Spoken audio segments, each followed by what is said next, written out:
যদি এমন একটি জায়গা থাকত যেখানে কোনো দুঃখ নেই, কোনো কান্না নেই, কোনো ভয় নেই, সেই জায়গাটির নাম জান্নাত। যেখানে থাকবে বিশাল প্রাসাদ, নিচ দিয়ে প্রবাহিত হবে স্বচ্ছ নদী, ফল হবে হাতের নাগালি, আর থাকবে চিরযৌবন, চিরশান্তি। হাদিসে এসেছে জান্নাতে এমন নিয়ামত আছে যা কোনো চোখ দেখেনি, কোনো কান শোনেনি, কোনো হৃদয় কল্পনাও করতে পারেনি। কিন্তু আমরা কি সেই জান্নাতের জন্য প্রস্তুত?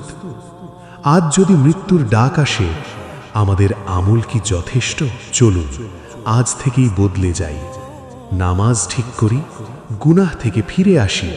হয়তো এই ছোট পরিবর্তনই আমাদের নিয়ে যাবে চিরশান্তির ঠিকানায়। হে আল্লাহ, আমাদের জান্নাতুল ফেরদৌস দান করুন।